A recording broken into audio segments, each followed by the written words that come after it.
இவர் தோழர் முகுந்தன். போலீஸ் கிட்ட இருந்து முகுந்தனுக்கு சாதாரணமான அடி கிடைக்கல.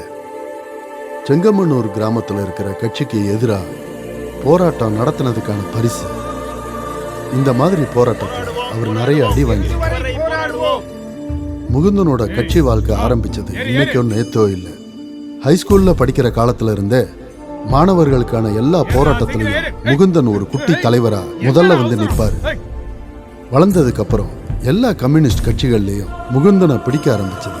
ஃபிடில் காஸ்ட்ரோ தான் அவரோட தானை தலைவர், கியூபா தான் அவரோட தாய்நாடு மாதிரி. அதனால கிடைச்ச பட்ட பேர் தான் கியூபா முகுந்தன். இவர் தோழர் அன்வர். முகுந்தன் தீனா இவர் தீப்பந்தம். முகுந்தன் மாதிரியே அன்வரும் ஒரு போராளி. இவரை பொறுத்த வரைக்கும் கடவுள்னா அது கட்சியும் தோழர் முகுந்தனும் தான். இந்த தடவை தொழிலதிபர் குமரேசன் முதலாளியோட லெதர் ஃபேக்டரி இயற்கைக்கு தீங்கு விளைவிக்கும்படியாகவும் கவர்மெண்ட் ரூல்ஸை மீறியும் நடக்கக்கூடாதுன்னு கட்சி முடிவெடுத்திருக்கு. போராட்டம் பண்ணவங்கள அடிச்சு விரட்டியாச்சு. முக்கியமான ஆளுங்களை எல்லாம் போலீஸ் தூக்கிட்டு போயிருக்காங்க. இவர்தான் லெதர் ஃபேக்டரியோட ஓனர் குமரேசன் முதலாளி. எந்த கட்சி ஆட்சிக்கு வந்தாலும் அதிகாரத்தை பிடிக்கிறதுல மிகவும் திறமசாலி. வெளிநாட்டிலையும் இவருக்கு கிளைகள் இருக்கு. கோபாலா, ஃபேக்டரிக்கு முன்னாடி போராட்டம் பண்ணவங்கள போலீஸ் கைது பண்ணிட்டாங்க. அது ஆல்ரெடி தெரியும் வாத்தியாரே. நிறைய தோழர்களுக்கு ரொம்ப அடிபட்டிருக்குன்னு கேள்விப்பட்டேன். முகுந்தனும் ஆஸ்பத்திரியில் இருக்கான். அதுவும் எனக்கு தெரியும். போராட்டத்துக்கு தலைமை தாங்கினது அவன்றதுனால போலீஸ் அவனை அதிகமாக அடிச்சிருப்பாங்கன்னு எனக்கு தெரியும். அவனை நினைச்சா எனக்கு பெருமையா இருக்கு. ஒரு நல்ல விஷயத்துக்கு தானே போராட்டத்தை தலைமை தாங்கி ஹாஸ்பிட்டல்ல இருக்கிறான். உட்காருங்க. ஜார்ஜ், என்ன வாத்தியாருக்கு டீ. சரிண்ணா, உட்காருங்க. இது முகுந்தனோட அப்பா, சொசைட்டி கோபாலன். ஊர்க்காரங்களை பொறுத்த வரைக்கும் கோபாலன் ஏழ்மையில பிறந்து ஏழ்மையிலேயே வாழ்ந்துகிட்டு இருக்க ஒரு சாதாரண மனுஷன். செங்கமண்ணூர்ல கட்சியில ஒரு முக்கியமான ஆளுன்னா அது கோபாலன் தான். இவர் தான் தோழர் கர்ணன்.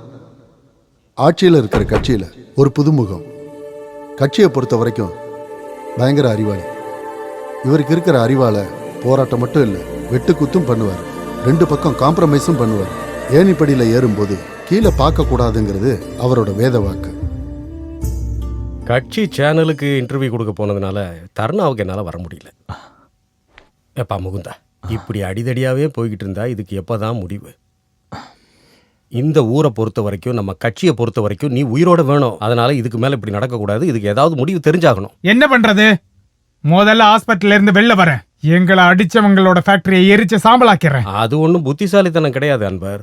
குமரேசன் முதலாளி துபாய் போயிட்டாரு. கட்சி பேரை கெடுக்காத அளவுக்கு நாமளா ஏதாவது முடிவு எடுத்தே ஆகணும் முகுந்தா.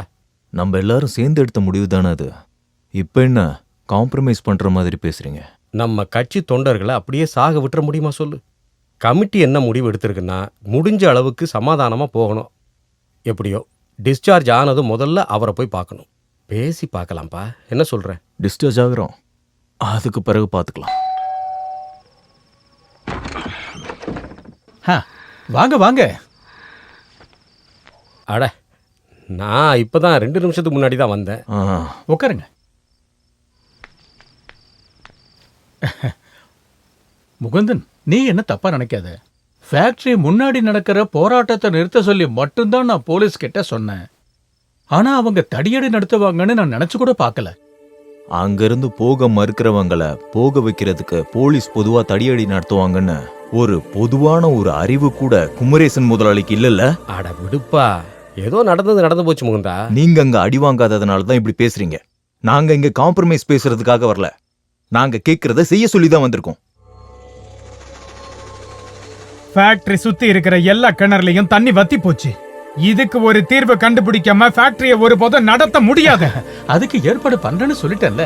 ஆனா கொஞ்சம் டைம் எடுக்கும். அது வரைக்கும் ஃபேக்டரியை பூட்டி வச்சா நஷ்டமாயிடும். ஒரு வேலை பண்ணலாம்.